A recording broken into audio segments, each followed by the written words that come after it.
Okay, let us go to the book of Acts now. This is the second book that Luke put together. We know that Luke wrote both of these books. And when we look at this, I look at it as a continuation of what he started back in the book of Luke. Even though the book of Luke is referred to as a gospel by almost everyone.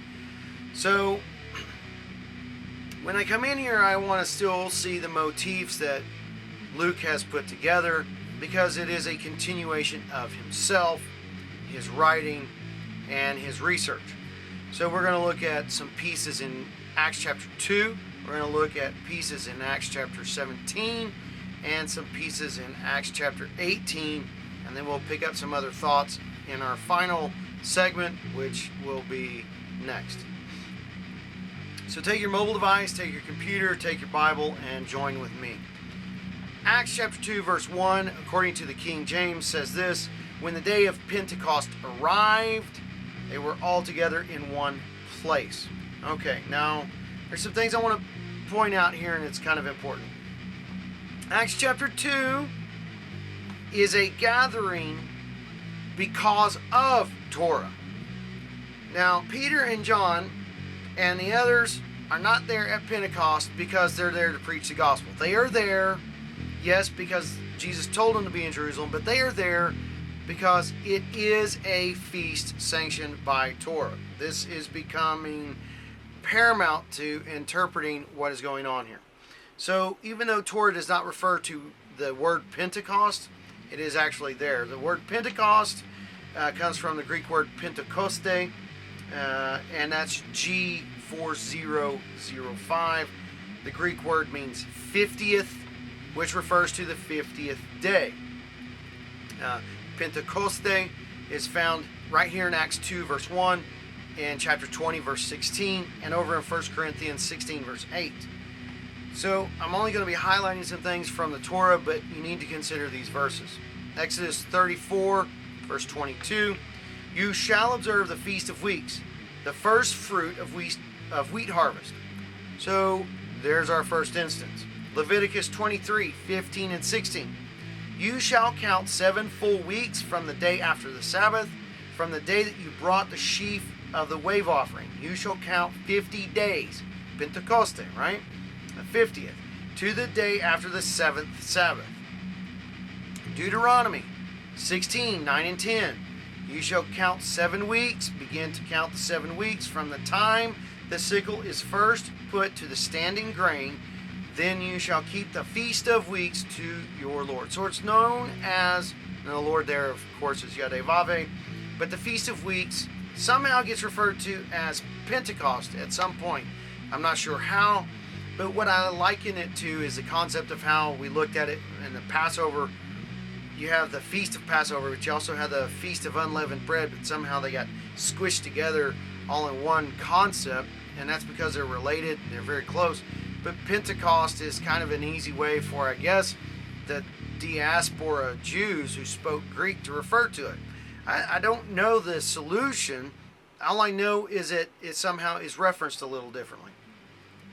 So Pentecost is something that was established way back in Torah, and it's going to be important what Peter presents from at this particular Pentecost. So go back to, or you don't have to go back because we didn't go to it. Go down to verse 5 of Acts 2. Now there were dwelling in Jerusalem Jews, devout men from every nation under heaven. Now what's important about that is it itemizes it. But go down to verse 11. Both Jews and proselytes. Okay, so what we have here, even though I'm highlighting, we have a feast day driven by the Torah. We have a gathering of Jews. We have a gathering of proselytes. Those are Gentiles who are converted to following the law of Moses. So this is going to be a presentation by the 12 apostles. Yes, there are some theological things that get discussed regarding it because it's the New Testament, but I'm focusing on the cultural and biblical foundation for what takes place and why this happens. Okay? So, They are gathered in Jerusalem according to the Torah, but Peter presents from a prophet.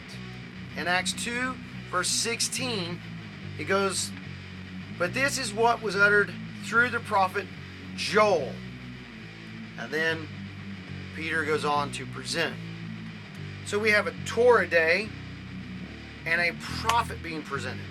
So once again, the motif is completely consistent with what we've seen with Jesus doing, the law and the prophets. And even after his resurrection, the law and the prophets.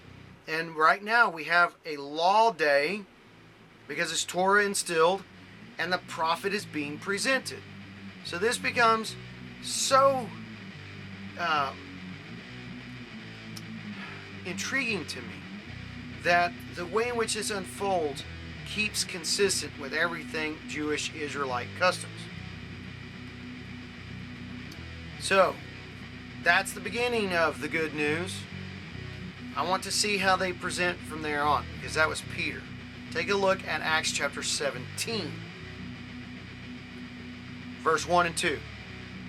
"Now when they had passed through Amphipolis and Apollonia, they came to Thessalonica. There was a synagogue of the Jews. And Paul, as his manner was, went in unto them, and 3 Sabbath days reasoned with them out of the Scriptures." So let's go back and look at these verses. Remember, we've been establishing our historic context. So in verse 1, toward the end of it, where does Paul put himself? Into a synagogue. Now, yes, this guy is an apostle anointed to go to the Gentiles. But it says his manner, his habit in verse 2 is to go into the synagogues. In the synagogues are Jews and there are Gentiles who are learning from Moses.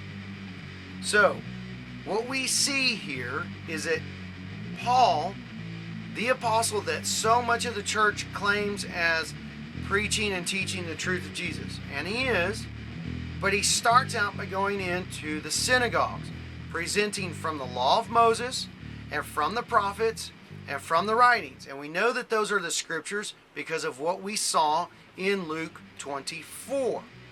So there is no Matthew, Mark, Luke, John. There are no gospels that have been written because those are in the process of being done. So Paul is presenting the good news from what we consider the Old Testament. Right there at the end of verse 2, the scriptures being the Tanakh. Now, we discussed Peter and his presentation on Pentecost, which is lawful, from the prophet Joel. We talked about Paul speaking from the Tanakh. Look down at chapter 18. Here is Apollos. He's a man who's learned in the scriptures. Verse 24.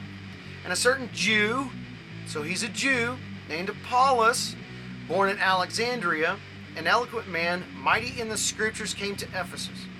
Okay, we can look at the historic places and what he's doing, but what is he mighty in? He is not mighty in the New Testament writings. He's mighty within the knowledge of the Tanakh, which is the Torah, the Nevi'im, Ketuvim. Now he probably is, since he's from Alexandria, he's probably not using the Jerusalem canon. He's probably using the Greek canon. And I've talked about that way back in our timeline. So he's probably presenting to diaspora Jews who know their Greek, and he's arguing from the Greek scriptures. Look at verse 26. Apollos spoke where? In the synagogue. So again, we have our disciples in synagogues. And in verse 28, he uses the scriptures. So Peter is in Jerusalem, is back on the day of Pentecost according to the feast. Acts 17, Paul is presenting to the Jews and he is using the scriptures. Apollos is here in Acts 18 and using the scriptures. All three of these men are Jews. They are still following Jewish customs, but taking the good news. This becomes amazing because Jesus did not tell them to stop being Jewish just because they believed. So it is possible for a Jew to believe that Jesus is the Messiah and be Jewish, and this is important. So these passages right here have established that the disciples, the earliest disciples, Peter, Paul, Apollos, all Jews, amongst the other disciples who are Jewish, used the Tanakh, the Torah, the Nevi'im, the Ketuvim, the law, the prophets, the writings, which has become known as the Hebrew Bible, which is why I think it's known that way, is because it is written in Hebrew and Aramaic. But what's happened since that time period when they were using it, it has become called the Old Testament. So here in modernity, with the church and lots of disciples, we spend so much time studying Matthew, Mark, Luke, John, Acts, all the way down to the end of the New Testament, that we have forgotten that these men were not using those particular scriptures. Those men were writing those scriptures.